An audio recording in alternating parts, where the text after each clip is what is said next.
La toute dernière table ronde de la journée, c'est sur l'épargne immobilière, comment les sociétés de gestion façonnent l'investissement de demain. Je vais inviter nos speakers qui sont Pierre Scheffler de l'UIF, David Sexy de Remake AM, Yann Videcoq de Arkea RM, Daniel Weil de Euroreal et Dominique Stucki de Plege qui modèrent la table ronde. Alors, merci d'être encore là. Je comprends qu'on est la dernière table ronde. On va miser sur ce qui vous reste d'énergie pour aujourd'hui, avec un thème qui, j'en suis sûr, va vous passionner, qui est le suivant: épargne immobilière, comment les sociétés de gestion façonnent l'investissement de demain. Je crois que c'est assez complémentaire à ce qui vient d'être dit juste avant moi. Et j'ai le plaisir d'accueillir autour de ce sujet Pierre Schauffler, qui se présentera beaucoup mieux que je ne vais le faire, mais dont je rappelle qu'il est Senior Advisor à l'IEIF. Yann Vidcock, directeur général Arkea Reim. Daniel Weil, directeur recherche et stratégie de Eurial. Et enfin, David Sexig, directeur général et cofondateur de Remake AM. Donc un public de connaisseurs, d'experts pour parler de ce sujet plein d'actualités, avec évidemment l'évolution du marché immobilier que nous connaissons. On a plein de sujets et plein de questions à poser à nos experts aujourd'hui. Et je vais commencer par mon voisin direct, Pierre. Pierre Schauffler, donc je vais peut-être te laisser te représenter, Pierre, si tu veux bien, et puis ensuite je te poserai une ou deux questions. Oui, bonsoir, bonsoir à tous. Donc voilà, Pierre Scheffler, je suis depuis 20 ans Senior Advisor à l'Institut de l'épargne immobilière et foncière. Donc je suis consultant en allocation d'actifs. J'ai commencé dans la finance en 1981. Donc j'ai pas mal d'ancienneté sur les marchés financiers, particulièrement sur les marchés obligataires à l'époque et sur les marchés de taux et de change. Et puis après, j'ai évolué sur les marchés d'actions et maintenant, je m'intéresse à toutes les formes d'actifs. Donc, j'ai vécu beaucoup de crises dans ma vie, de crises financières, et ça m'a appris pas mal de choses. Voilà. Merci Pierre. En effet, tu es parfaitement calé pour répondre à ma première question, si tu permets. Selon toi, quels sont les principaux facteurs qui ont conduit à la crise actuelle du marché immobilier? Et y a-t-il des éléments sous-estimés qui mériteraient une attention particulière? On va faire court, hein, parce que il y a le cocktail qui attend. Alors donc, de façon fondamentale, il y a une crise immobilière à peu près tous les 15 ans. Ça semble correspondre à un cycle de Juglar dans l'économie. Celle de 92 était particulière, c'était lié à une dérégulation mal gérée entre la suppression du contrôle d'échange, de l'encadrement du crédit qui a entraîné cette explosion de promotion. Celle de 2008-2009, surendettement, comme vous le savez, et en partie également une crise d'énergie, une crise sur l'énergie avec un choc pétrolier très important. Et puis celle que nous vivons aujourd'hui, qui peut s'analyser comme étant le soubresaut du retour à la normale des politiques monétaires ultra accommodantes qui ont été appliquées pendant 10 ans, 10 ans de taux zéro entre 2012 et 2022 de la BCE, laquelle cette politique de taux zéro et d'assouplissement quantitatif était faite pour combattre la déflation qui était rampante dans l'économie de la zone euro, laquelle déflation était la conséquence directe de la crise financière globale. C'est comme ça que finalement les crises s'enchaînent tous les 15 ans, un peu comme des perles. Donc la prochaine est pour 2037, c'est une bonne nouvelle. Alors, est-ce que nous en sommes vraiment sortis aujourd'hui? Je pense que l'ajustement monétaire à taux plein, enfin toute la hausse des taux directeurs a été, à mon sens, digérée par le marché immobilier européen. Il y a des poches d'actifs échoués qu'on a laissés ici et là, mais l'ajustement monétaire fonctionne, a été intégré dans les prix. Tout un tas d'indicateurs le laissent penser. Après, ce qui est nouveau depuis quelques semaines, c'est le changement complet le changement complet de politique économique entre les États-Unis et l'Europe, où encore en début d'année, on pensait que les États-Unis étaient en sur-régime et l'Europe en sous-régime économique. 2 mois après, on pense exactement l'inverse. Et donc, comme pour les raisons que vous savez, je ne vais pas rentrer dedans, mais ça fait les Allemands ont abandonné 25 ans de politique fiscale procyclique pour adopter une politique fiscale anticyclique. Ça signifie que la croissance va revenir en Europe. Donc, entre-temps, les taux d'intérêt remontent. Et donc, quelque part, voilà, il peut y avoir encore une période de consolidation sur les marchés immobiliers cette année, mais je suis optimiste sur les années suivantes. Voilà. Merci Pierre. Donc beaucoup de facteurs macroéconomiques. Est-ce que si on se plonge sur le système en France, tu vois une nécessité de réformer les véhicules d'investissement immobilier existants? Est-ce qu'il y a un facteur d'intervention dans, je dirais, la régulation ou l'innovation financière dans le domaine de l'immobilier? Et à quoi ça pourrait ressembler ce nouveau modèle s'il existait? Alors, je vais juste faire l'introduction parce que mes camarades sont des véritables spécialistes de ces produits-là. Ils vont expliquer ça. Je vais me concentrer sur les SCPI. Les SCPI, c'est un produit très, très plastique. Ça existe depuis 1964. Ça a été créé par des épargnants pour des épargnants. Il n'y a aucune compagnie d'assurance, aucune banque n'a créé les SCPI. C'est bien pour ça d'ailleurs qu'elles survivent. Ce sont des produits très, très plastiques. Et donc, quelque part, à chaque fois qu'il y a une crise immobilière, il y a une réforme. À plus ou moins long terme. Par exemple, la crise de 92 a abouti à la réforme du marché secondaire des SCPI en 2002. La crise de 2008 a entraîné la directive AIFM et la transposition en droit français. Les SCPI sont devenus des FIA. Là, bon, paf, la crise est quand même pas mal, hein. Elle est d'une ampleur en termes de valeur de part à peu près équivalente à la crise de 92. Donc, il ne faudrait pas qu'elle soit équivalente en longueur à la crise de 92. Tout laisse à penser que non, mais les réformes sont devant nous. Les réformes de la SCPI sont devant nous, c'est un objet plastique et je pense qu'il va falloir réfléchir à l'adapter et il va s'adapter. J'ai juste 3 notions que j'ai développées un peu ce matin. Dans un univers où il y a plus de 100 véhicules, maintenant très différents, très, très, très différents les uns des autres, avec de très grandes dispersions de performances, de taux de distribution, de leviers financiers. Je pense qu'il est temps de faire un peu le tri là-dedans et d'essayer de mettre en place peut-être une notation ou en tout cas, je dirais, quelque chose qui va au-delà de la SCPI bureau, commerce, machin truc. Peut-être une notation high yield, investment grade, j'en sais rien. Le deuxième sujet, c'est sur la liquidité. Le mécanisme de liquidité fonctionne à peu près. Quand même, on a aujourd'hui des parts en attente de cession qui constituent presque 3% à peu près de la capitalisation.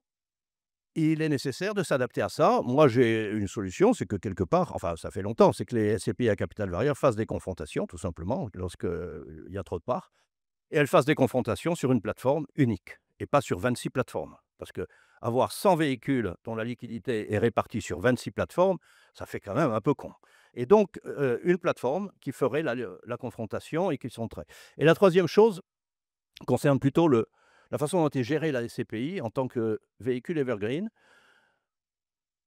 Je pense qu'il y a eu quelque part la tentation chez certains de privilégier le rendement courant au détriment du rendement en capital, parfois. C'est facile sur un véhicule evergreen quand vous avez des actifs que vous détenez pendant 30 ans. Mais si vous considérez que les actifs doivent être cédés avec un objectif de 7 ans, 10 ans, disons, vous ne pouvez pas faire ce genre de démarche. Vous êtes obligé d'entretenir, de faire des capex et d'avoir le souci que le rendement en capital soit soutenu quand même. Et je pense que la SCPI doit être de plus en plus gérée un peu avec cette optique-là, avec cette optique que la liquidité doit se retrouver dans les objets qu'on a au sein du portefeuille à un horizon pas trop long. 7 ans, 10 ans, et pas l'idée qu'on va les garder, les actifs, pendant 50 ans. Voilà, c'est les 3 choses que je voulais souligner. Donc plutôt de la rationalisation qu'une augmentation du nombre de véhicules, si je comprends bien. On va interroger les autres spécialistes autour de cette table. Peut-être Yann, est-ce que vous partagez ce point de vue? Est-ce que sur la palette des véhicules existants, il y aurait des ajouts à faire, un tri ou des améliorations? Quel est votre point de vue là-dessus? Ce qui est étonnant, c'est que Pierre ne parle que de SCPI, en fait, et effectivement, il y a eu d'autres tentatives entre-temps de véhicules. Et ce qu'on voit, effectivement, et je suis 100% d'accord avec Pierre, la SCPI, elle a traversé des crises. La première SCPI, c'est 65, je pense. 64, et elle a traversé énormément de crises, elle a montré sa résilience, et à chaque fois qu'on a fait des tentatives pour expliquer aux épargnants ou pour essayer de trouver... En fait, j'ai voulu à chaque fois essayer de compenser les risques inhérents à l'immobilier, plutôt que de rappeler ces risques, en fait. Je pense que ce qui est important aujourd'hui, même si aujourd'hui je pense que les épargnants ont bien vu quels étaient les risques liés au marché immobilier, mais c'est vrai qu'en période de pleine euphorie, le risque de liquidité, il était complètement oublié. Et ça, je pense que c'est quelque chose de fondamental de rappeler les risques liés à l'immobilier. Mais ce que je veux dire, c'est qu'on a créé par exemple le PCI grand public en se disant, ouais, on va faire un véhicule qui va être le meilleur des deux mondes. C'est-à-dire, on va mettre de l'immobilier et on va rajouter 40% de liquidité. En fait, on a rajouté 40% de volatilité surtout. Et en fait, les épargnants, ils aiment l'immobilier parce que c'est pas volatile. Ils n'aiment pas l'immobilier pour sa performance inhérente. Que l'immobilier fasse 4, 5 ou 6%, je pense que l'épargnant, c'est pas pour ça qu'il va sur des SCPI à la base. Il y va parce qu'il y a une certaine pérennité. Et donc, ce qui est sûr, c'est que compter sur le régulateur ou des forces extérieures, je dirais, pour créer un véhicule en se disant, ouais, on va tous se mettre autour du table, on va créer un véhicule, moi, j'y crois pas vraiment. Dire comme Pierre, on part de cette base qu'est les SCPI et on les adapte. Peut-être on voit effectivement chaque crise, elle nous permet de tirer des leçons. Pourquoi, en tant que nouvelle société de gestion, avec David chez Remec, moi chez Arcarem, on tire notre épingle du jeu en ce moment parce qu'on a tiré les leçons de cette crise. C'est beaucoup plus simple de lancer un véhicule dans la crise ou post-crise parce que on sait ce qu'il ne faut pas faire. Et donc, être le plus transparent possible sur ce qu'on fait, je pense que ça, c'est la base absolue pour essayer de redonner la confiance. Rappeler que notre premier métier, c'est de gérer de l'épargne. Et c'est pas de faire de l'immobilier. L'immobilier, c'est hyper important, on en fait tous. C'est notre sous-jacent et il faut être le meilleur possible en immobilier. Mais notre premier métier, c'est de gérer de l'épargne, en fait. Et je pense que parfois ça a pu être perdu de vue et qu'est-ce que ça veut dire? C'est que notre souci, c'est les épargnants, en fait. Et c'est les produits, c'est qu'est-ce qu'on leur offre à long terme, quelles alternatives on leur donne. Rappeler que l'immobilier, c'est une poche de diversification, quand on fait une allocation en immobilier, on fait une allocation sur des produits multiples. On ne fait pas de 100% de Transition Europe ou 100% de Remake Live. Ça n'a pas de sens, en fait, et on essaye de faire un panachage. C'est vrai, ça rentre dans une allocation. Et je pense que on a tous une obligation en tant qu'acteur de l'industrie pour redonner de la confiance dans le produit d'épargne immobilier. Je pense que c'est un produit qui fonctionne encore, qui attire encore, et on a des arguments à faire valoir. Et on n'a pas besoin d'un nouveau cadre. Le cadre là, il faut peut-être l'adapter, faire quelques petites évolutions. Mais voilà, je pense qu'on est, enfin, à mon sens, plus dans le domaine de l'évolution. Pierre a parlé que des SCP, mais je suis assez d'accord. On voit que finalement, étrangement, c'est plutôt le véhicule qui sort renforcé de la crise, même s'il y a des problèmes sur certains véhicules. Ça prendra, voilà, cette crise de liquidité, elle prendra un peu de temps à se résorber. On peut faire l'analogie avec ce qui s'est passé sur les fonds ouverts allemands au milieu des années 2000. Les fonds ouverts allemands ont fermé ont fermé complètement leur liquidité pendant 2-3 ans. Et on aurait pu penser que quand ils allaient réouvrir, tout le monde allait sortir. En fait, non. Il y a eu bien évidemment des sorties, mais les épargnants ont continué à faire confiance à ces produits. Ils ont compris que pendant... voilà. Donc, expliquer, rappeler les risques, faire preuve de transparence et adapter peut-être le produit existant, mais voilà, pas plus que ça, à mon avis. Merci beaucoup, Yann. Je retiens donc que c'est plus le conseil auprès des épargnants qu'il faut, je dirais, améliorer, en tout cas, suivre avec soin et que le nombre de véhicules existants paraît suffisant aujourd'hui pour, en tout cas du point de vue d'Arkea. Je me tourne vers Daniel. Du coup, Daniel, je rappelle que vous êtes directeur recherche et stratégie chez Eurial. Est-ce qu'on peut rappeler qui est Eurial? Oui, tout à fait. Bah, Orial, c'est un pure player de l'immobilier de santé. Donc, long séjour, clinique, laboratoire, résidentiel médicalisé. On gère 3 milliards d'euros en actifs, mais surtout 260 immeubles et dans 9 pays. 9 pays, 8 pays européens, enfin 7 pays européens, si on part du principe que le Royaume-Uni n'est pas européen, et plus le Canada. Voilà, donc on est un pure player de l'immobilier de santé depuis une dizaine d'années. On a un fonds et bientôt d'autres. Merci Daniel. Donc on comprend que votre approche de la gestion est une approche thématique autour de la santé. Justement, cette approche thématique en gestion d'actifs, est-ce que ça a permis de mieux résister aux turbulences du marché? Et si on va un peu plus loin, quels sont les segments ou les stratégies qui ont montré le plus de résilience? Alors oui, enfin, ce que j'ai envie de dire, ça dépend ça dépend des thématiques. En fait, j'ai envie de dire que si j'étais gérant, comme le sont David et Yann, évidemment, je voudrais avoir les marges de manœuvre les plus importantes possibles et pouvoir sélectionner des actifs dans toutes les classes d'actifs, hein. C'est clair que la marge de manœuvre en gestion, elle est fondamentale. Nous, au milieu de l'immobilier de santé, qui est un petit secteur, il y a beaucoup d'objets assez différents et surtout, pour diversifier, on est obligé d'aller à l'international, et ce serait une erreur de faire de la santé qu'en France, qu'en Allemagne. Je donne un exemple, il y a eu tout un aléa réglementaire sur l'Allemagne où il y a eu vraiment un ministre qui a quasiment interdit au privé d'investir en santé. Bon, heureusement, la politique allemande est quelque chose qui est sur assez long cours et on est en train de sortir de ce risque-là. Mais pour répondre à votre question sur gestion thématique versus gestion performance absolue, c'est marrant parce que c'est un débat qui existe aussi dans les OPCVM. Et finalement, quand on regarde le track record, il n'est pas vraiment tranché. Est-ce que les fonds de performance absolue ont fait la plus grande performance absolue par rapport aux thématiques? C'est pas évident, parfois oui, parfois non.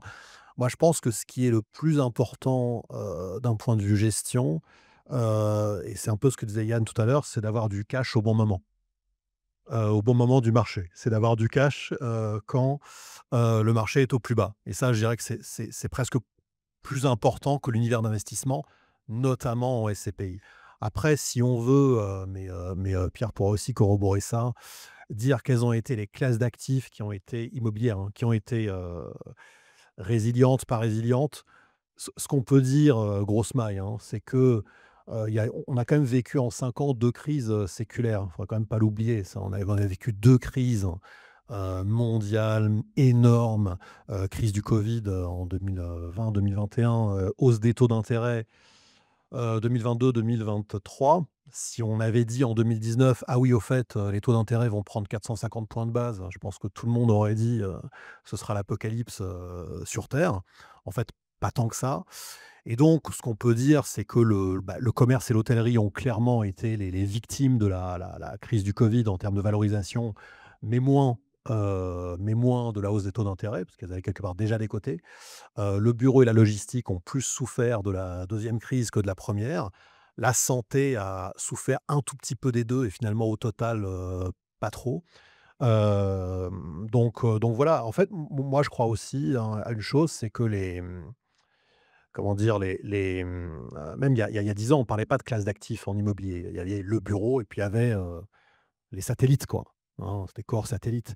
Aujourd'hui et notamment aussi, de par le discrédit, comment dirais-je?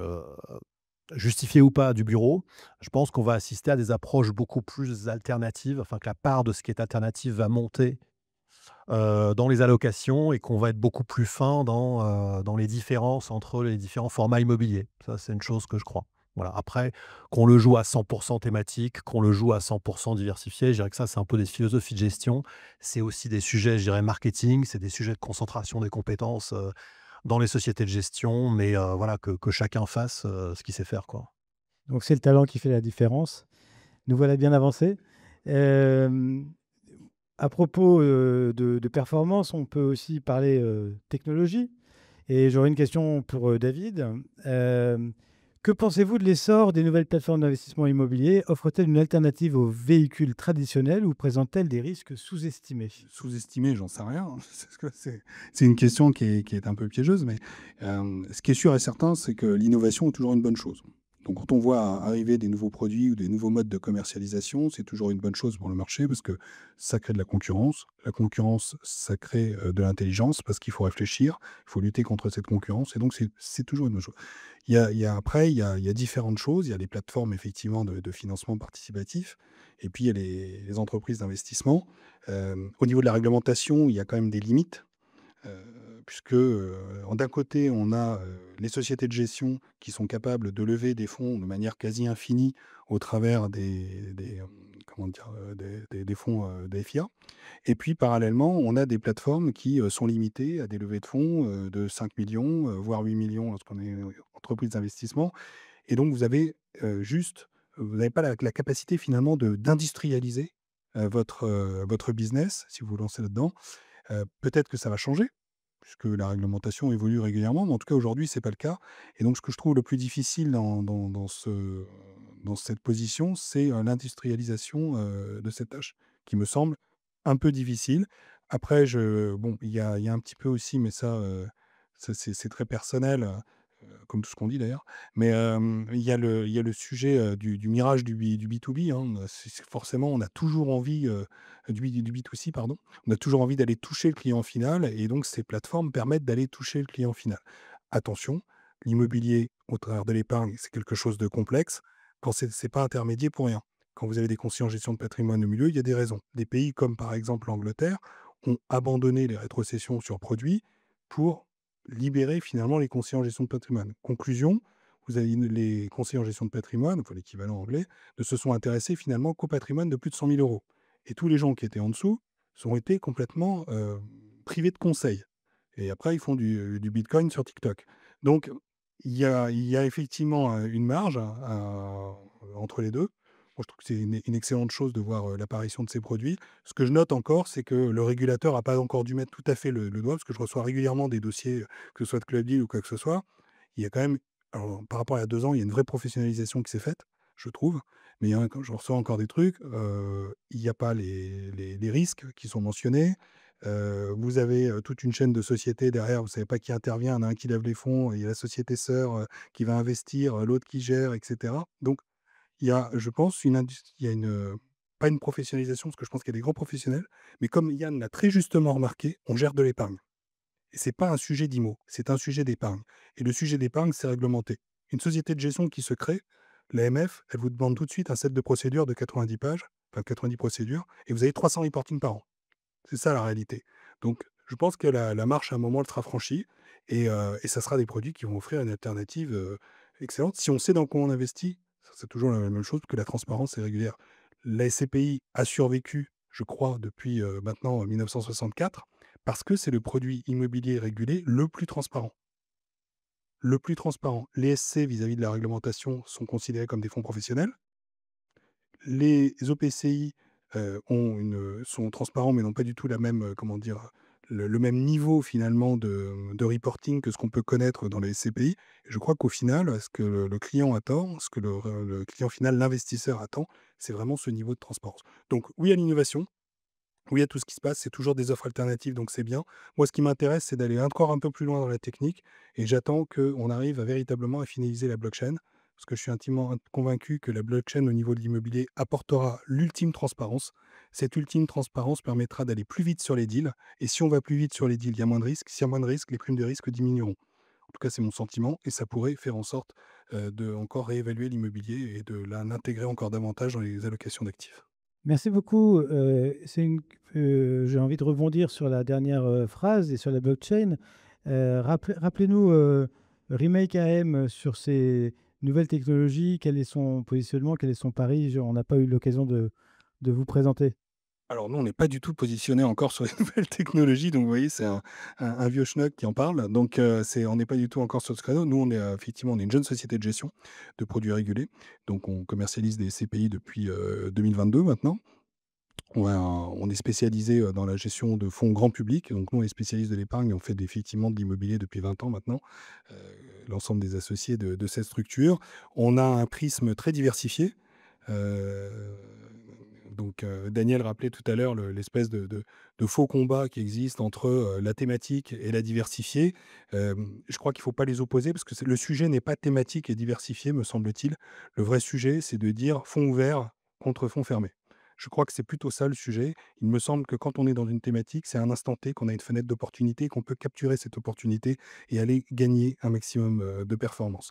Alors que quand on est en diversifié, comme l'a dit, ou l'ont dit tous les deux, le gérant, ce qu'il veut, c'est pouvoir aller sélectionner les meilleurs morceaux du poulet à tout moment pour pouvoir faire la meilleure performance pour son fonds. Et on cherche la souplesse. Et ça, c'est parce que le fonds est ouvert en permanence. Quand on est dans une thématique, je ne crois pas qu'on puisse avoir raison sur 90 ans. À un moment ou à un autre, la thématique descend. Si vous faites de l'hôtellerie 15 jours avant le Covid, bah forcément, ça ne se passe pas bien. Si vous n'avez pas la possibilité, si pendant le Covid, vous collectez de l'argent, vous êtes obligé réglementairement d'acheter des hôtels avec cet argent, même si vous n'avez pas de revenus en face, parce que vous avez un fonds qui s'est limité finalement à cette classe d'actifs. Donc oui, on fonds de portefeuille, parce que ça vient contrebalancer certains risques, mais effectivement, après, je crois que le sujet n'est pas de les opposer, c'est plus des fenêtres d'investissement, des fenêtres d'opportunité qu'autre chose. Merci beaucoup. Et là, j'ai envie d'avoir un peu le point de vue de plusieurs personnes sur l'ESG, un thème qui a été abordé de nombreuses fois aujourd'hui. Est-ce que ces nouvelles exigences ESG, avec un marché immobilier qui est quand même en difficulté, sont toujours d'actualité? Elles sont adaptées aux réalités du marché selon vous? Et est-ce que, de votre point de vue, c'est un levier de transformation ou est-ce que c'est un frein? J'ai envie de poser la question, peut-être on va rester avec David et puis on demandera aussi l'avis de Daniel et de Yann là-dessus. En fait, lorsque qu'est-ce qui s'est passé? Les, tout ce qui est lié à l'USG se traduit dans les fonds régulés au travers d'un label, c'est-à-dire l'ISR. C'est-à-dire que vous décidez de présenter à un organisme tiers qui va authentifier vos process et et vous donner un label ISR, investissement socialement responsable. Vous allez expliquer quels sont vos process à l'acquisition, en détention et à la cession sur les immeubles au travers de l'analyse de 3 piliers, environnemental, social et gouvernance. C'est aujourd'hui, c'est l'approche typique. Après, vous avez en immobilier, il existe 2 approches spécifiques qui sont le best in class et le best in progress. Le best in class, je n'achète que les meilleurs immeubles du marché, donc je me réduis finalement. Et le best in progress, c'est j'achète n'importe quel immeuble, mais je m'engage à l'améliorer sur une période de 3 ans. Ça, c'est une réalité. Aujourd'hui, on ne peut pas lancer des produits. On ne peut pas lancer des produits sans être soit ISR, soit à minimum SFDR 8, si on veut aujourd'hui toucher l'intégralité du spectre du monde de la distribution, parce qu'on est dans le monde de l'épargne et on a besoin d'être distribué. Donc c'est nécessaire. On doit vivre avec et ça va au-delà des convictions de tout à chacun. Après, j'ai envie de dire que si on tord un peu le modèle, si on approche les choses un peu différemment, finalement, quand ça s'est imposé aux sociétés de gestion, qui sont énormément professionnalisées sur le sujet, hein. Il faut comprendre que autant il y a quelques années, quand l'ISR est arrivé, les gérants de la place ont regardé ça d'un œil un peu bizarre. Aujourd'hui, je peux vous garantir qu'un fonds immobilier labellisé ISR, c'est véritablement énormément de boulot derrière et c'est pas du greenwashing. Il y a énormément de boulot qui est fait, il y a énormément de contrôle et toute la profession en fait est montée en gamme. Mais concernant la valeur des immeubles, est-ce que c'est une contrainte ou pas une contrainte? Je veux dire qu'à partir du moment où ça devient réglementaire, où ça s'impose à nous, ça devient une contrainte qu'il faut imposer. Et si elle s'impose à nous, elle est comprise dans la valeur. Et c'est là où peut-être il y a un sujet qu'on n'abordera pas aujourd'hui, mais que j'entends souvent au travers des différentes tables rondes, le sujet de la valeur verte. Au risque de choquer, pour moi, la valeur verte n'existe pas. Elle n'existe pas parce que c'est plutôt une perte de valeur pour ceux qui ne suivraient pas le label ISR. C'est-à-dire que la valeur verte, c'est devenu une contrainte, c'est comme une réglementation qui change.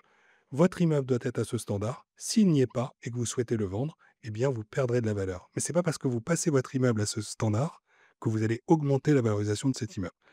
Des choses qui sont assez complexes parce qu'il faut, quand on parle de valeur, mais de quelle valeur parle-t-on? Est-ce que vous parlez de l'économie d'énergie que vous faites? Est-ce que vous parlez d'une valeur parce que votre immeuble est plus liquide, parce qu'il est susceptible d'être vendu à plus d'investisseurs, etc., etc. Mais en tout cas, aujourd'hui, me semble-t-il, je n'ai pas vu d'appréciation des valeurs des immeubles qui ont fait des efforts en ce sens. Par contre, j'ai noté très nettement une baisse de valeur des immeubles qui n'ont fait aucun effort. Donc c'est ça que je constate dans le marché.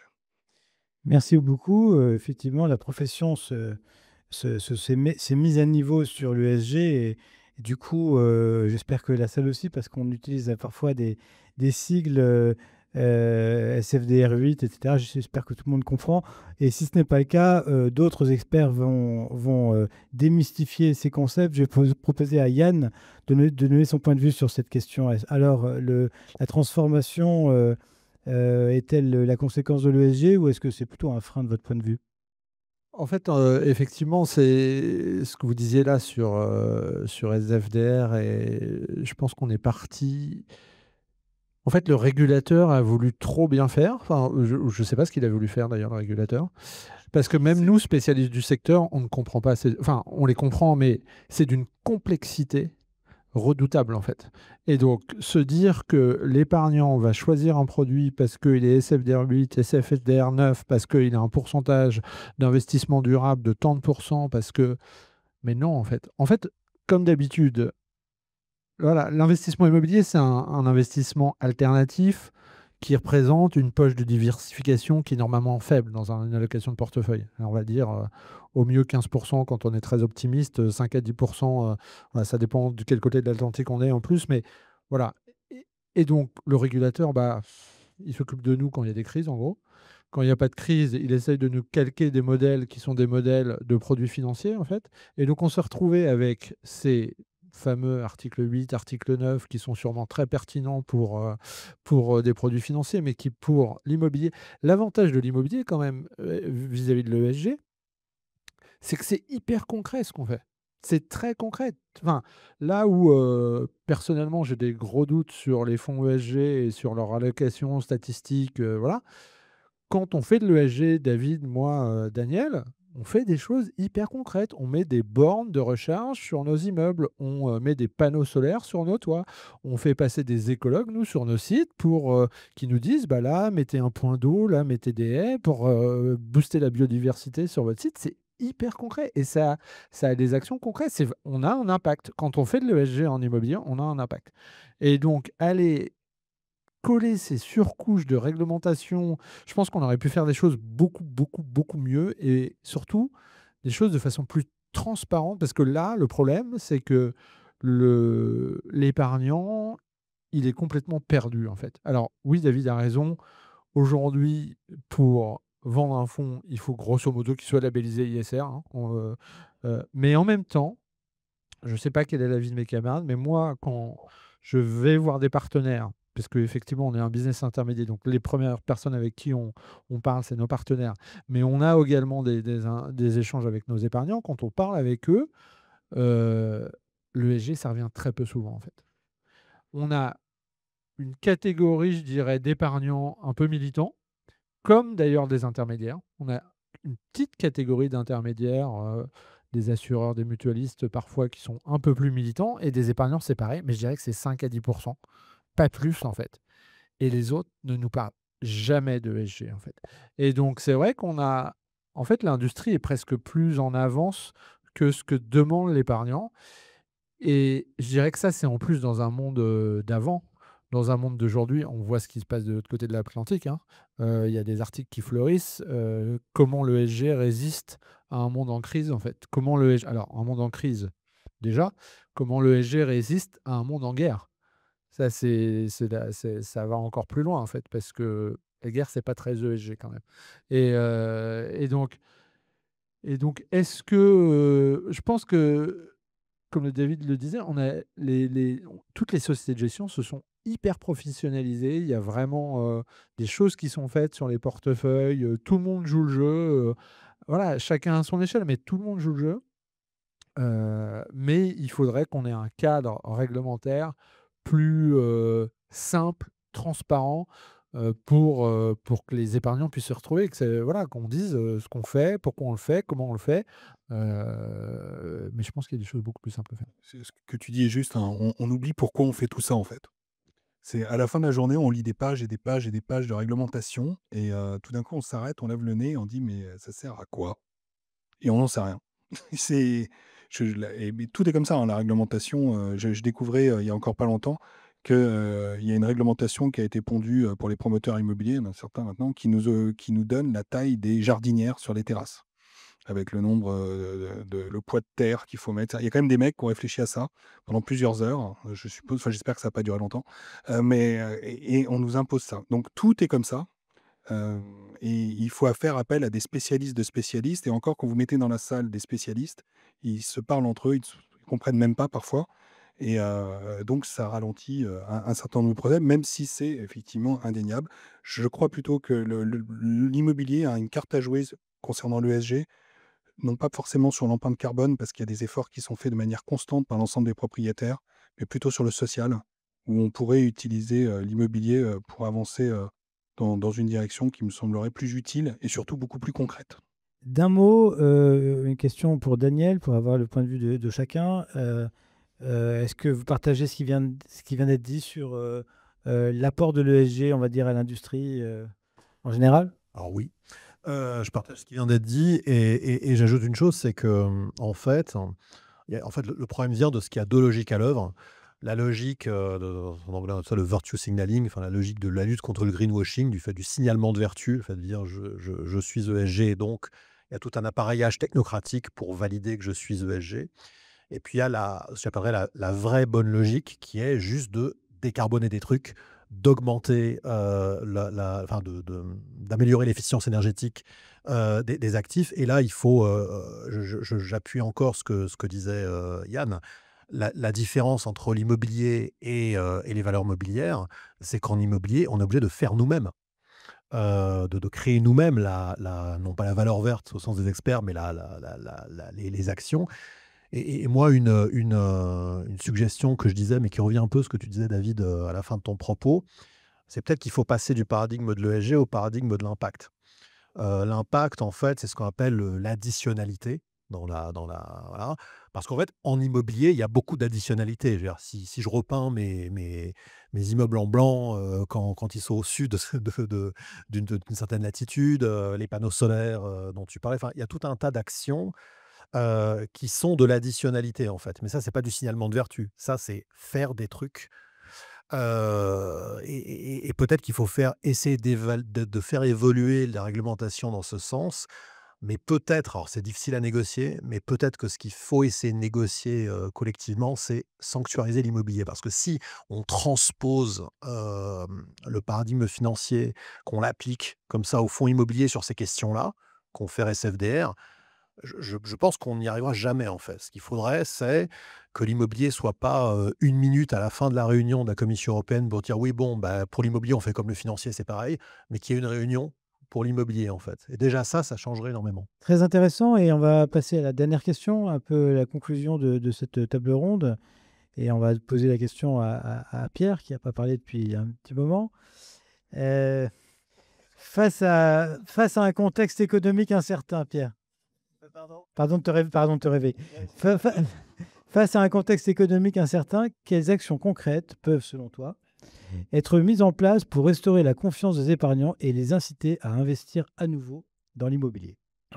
Transparence, bien évidemment, mais bon, ceci étant dit, les crises successives n'ont pas empêché, au bout de quelque temps, le particulier de revenir sur l'immobilier. Je voudrais juste donner une vision un peu synthétique de l'épargne en France. 85% de patrimoine financier des Français, c'est des fonds en euros et des SICAV obligataires. 10%, c'est des actions, et le reste, ça se partage entre les SCPI et l'or. Donc, en fait, avec un petit supplément pour l'or, 240 milliards contre 85 milliards pour les SCPI. Donc, en fait, le patrimoine moyen du Français, global, pour autant que ça signifie quelque chose, c'est 85% de produits à taux. Ça a été construit pour financer le déficit budgétaire de l'État. Ça a été construit comme ça. Du coup, on ne finance l'économie qu'à hauteur de 10% avec l'épargne, le patrimoine financier, ce qui est quand même très, très faible. Et quant à les SCPI et l'or, c'est les deux actifs diversifiants à la disposition du particulier. Il a deux actifs. Alors l'or, évidemment, il dit qu'il ne l'a pas, mais en fait, il l'a parce que c'est les louis d'or, c'est les pièces de monnaie, c'est essentiel. Ce n'est pas sous forme de lingots, c'est sous forme de pièces. Et il a les SCPI. Alors, les deux actifs intéressants, l'or et les SCPI, sont tous les deux sensibles au taux réel. C'est des actifs réels, ils existent. Bon, l'or ne produit rien, il coûte, en fait, coût de stockage, coût d'assurance, enfin bon. L'immobilier, lui, il a un rendement courant. Et les 2 sont sensibles au même facteur fondamental macroéconomique, c'est-à-dire les taux d'intérêt réels. Et puis j'oublie l'or numérique, les crypto-monnaies et l'or des jeunes, mais ça, c'est nouveau. Et donc quelque part, qu'est-ce que vous voulez comme actif diversifiant? Un truc qui est joli à voir, mais qui rapporte rien, ou un truc qui vous rapporte du 5 Enfin, je veux dire, c'est évidemment que l'immobilier est l'actif diversifiant par excellence. Toujours passionnant le recul de Pierre. Merci beaucoup. On va demander le point de vue des autres. Yann, quelle conclusion pour notre table ronde?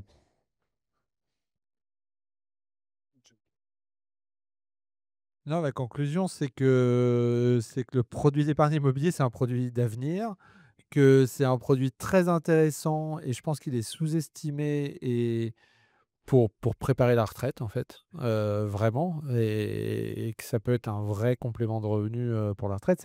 C'est un produit de long terme. Moi, je parlais tout à l'heure, parlais des risques. Investir en immobilier, quand on achète une part d'un véhicule immobilier, on sait pas pour faire un aller-retour sur 3 ans. C'est la durée de placement recommandée, nos produits, c'est 10 ans. Et il y a une raison. Pierre parlait des cycles tous les 15 ans, hein. Donc, moi, j'ai noté qu'il fallait que je prenne ma retraite avant 2040. Donc, je note, Pierre. Et donc, voilà, ça veut dire que ces prix de part dont on a parlé pendant 2 ans, là, qui sont en baisse, ils vont remonter mécaniquement. Qu'on a tiré à boulet rouge depuis 2 ans sur l'immobilier parce qu'il y avait beaucoup effectivement d'événements négatifs et c'est factuel, hein, c'était pas juste des on-dit, il se passait des choses. Mais encore une fois, si on rappelle que l'immobilier est cyclique, si on rappelle qu'il y a des risques, s'il y a des façons de gérer ces risques, si on rappelle que ça doit faire partie d'une allocation, encore une fois, je pense qu'il y a besoin d'explication, de transparence, de simplification, de régulation aussi. Tout à l'heure, ce que je disais sur le régulateur, c'était pas du tout pour dire il faut pas de régulateur, hein. Moi, je pense qu'en épargne, il faut un régulateur et que c'est Peur d'un très contrôle. important. Ouais, c'est ça, s'il y a quelqu'un de l'AMF dans la salle. Non, non, mais pas du tout. Je pense qu'il faut un régulateur dans le monde de l'épargne. C'est essentiel. Parce que pas de régulateur, ça provoque encore plus de crises, à mon avis. Mais Ce qui serait bien, c'est d'avoir un régulateur contracyclique et non pas un régulateur procyclique. c'est ça. Ça, Et un ça serait pas régulateur mal. qui connaisse notre secteur. Parce que le problème du régulateur, c'est qu'il ne connaît pas du tout notre secteur. Donc, mais voilà, un maximum de transparence, c'est la base. Et alors, je suis pas sûr que les régulateurs soient contracycliques, c'est plutôt l'inverse en général. Ils vont plutôt. Je sais, j'ai un rendez-vous à l'AMF dans une demi-heure. Euh, oui, c'est intéressant ce qu'on vient de dire à l'instant, parce que la confiance des épargnants, les régulateurs, ils jouent un rôle, bien entendu. Ils essayent en tout cas. Alors donc, David, quels sont les leviers de cette confiance? Les leviers de cette confiance, hein. La transparence reste évidemment le principal levier. La performance aussi, on voit que les produits restent très performants sur le temps. On a parlé de crise et on dit parce que c'est à la limite ce qui est en train de se passer, c'est le plus grand indicateur de crise. Pourquoi? Pierre a rappelé les années 90. Dans les années 90, c'est toutes les CPI qui étaient plantées, c'est tout le milieu de l'immobilier, on était dans une crise immobilière à la base. Et effectivement, tout avait été emporté et les produits ont été désertés pendant 10 ans des réseaux bancaires, par exemple. C'était véritablement un drame. Aujourd'hui, on n'est pas du tout dans cette situation. Et c'est plutôt la confiance que 25 ans après, enfin même 35 ans après, l'immobilier avait finalement convaincu, avait finalement donné une certaine confiance aux épargnants. Pourquoi? Parce que si on regarde aujourd'hui la collecte, elle n'est pas à zéro. Il y a aujourd'hui juste une polarisation du marché. C'est-à-dire qu'il y a des produits qui ont été créés à un certain moment du cycle qui souffrent énormément. Et il y a d'autres produits qui ont été créés à un autre moment du cycle qui, eux, collectent. Donc ça montre bien que finalement, la confiance s'est instaurée sur ce produit. Il est suffisamment connu aujourd'hui par les épargnants pour qu'ils soient capables finalement de faire la différence. Et ils ne disent pas, oh là là, il y a des parts en attente de retrait, je ne vais plus dans ce type de produit. Non, ils disent, aujourd'hui je suis planté parce que je ne suis pas sorti assez tôt dans le cycle ou pour X raison, peu importe. Et ça reviendra, comme l'a rappelé Yann très justement, quand les fonds allemands ont fermé, ils sont ouverts, les clients ne sont pas forcément sortis. Donc ça reviendra. Et les autres, en attendant, ils profitent d'un cycle plus favorable. Donc ça, c'est peut-être ça que je retiendrai, c'est la maturité finalement de l'épargnant qui a été capable non plus en cas de crise de déserter complètement une classe d'actifs, mais plutôt de faire son choix entre les différents produits qui s'offrent à lui. Donc, pas de véritable problème de confiance des épargnants et on va laisser le mot de la fin à Daniel. Daniel, est-ce que c'est également votre point de vue ou est-ce qu'il y a des actions à entreprendre, au moins pour inciter à investir encore davantage? Bah, je suis d'accord avec tout ce qui vient d'être dit. Je parlerai moins de cycle d'ailleurs, mais que de changement d'époque. Parce qu'en fait, on est passé d'une époque où l'immobilier a pris toute la place entre des taux qui baissaient et un marché action qui était considéré comme volatile. Aujourd'hui, l'immobilier est un peu seul dans cette crise où finalement le marché action, les marchés financiers surperforment du feu de Dieu, les produits structurés en restituent la performance de façon industrielle, l'obligataire va bien. Et en fait, il faut que l'immobilier comme placement, hein, là je parle du côté distribution, redéfinisse un peu son territoire. Ça passe énormément par les performances, comme on disait. Il ne faut pas oublier qu'on peut faire de l'immobilier autrement qu'en assurance vie. Le crédit, ça existe. Il faudrait que ça existe plus parce qu'il y a quand même une martingale qui est la déductibilité des intérêts d'emprunt. Ça, on pourrait l'industrialiser 50 fois plus que ce qui existe aujourd'hui. La nue propriété, ça existe. J'ai entendu parler qu'il y avait des gens qui étaient à l'impôt sur la fortune immobilière. Ça peut éventuellement les intéresser. Le démembrement, ça existe. Donc en fait, dans les manières dont on distribue, à mon avis, les SCPI et l'immobilier, il ne faut pas forcément surfinanciariser. Il faut peut-être réimmobiliariser, si j'invente ce barbarisme. Et effectivement, l'immobilier ne peut plus remplir un vide entre l'obligataire et les actions. Aujourd'hui, il est en concurrence avec des placements qui sont quand même très performants. Donc, à mon avis, c'est ça le changement d'époque dans lequel on est entré. Donc, c'est très intéressant parce qu'on a entendu à la fois qu'on ne doit pas oublier que le client, c'est un épargnant, mais que le produit immobilier est un produit spécifique qui a toute sa place, n'est-ce pas Pierre, dans le portefeuille du Français, ou même il doit avoir une place supérieure. Donc tout ça sont des messages que je crois être assez positifs. Et je remercie chacun de l'attention. Je pense qu'on a terminé, José. Merci. Merci à vous.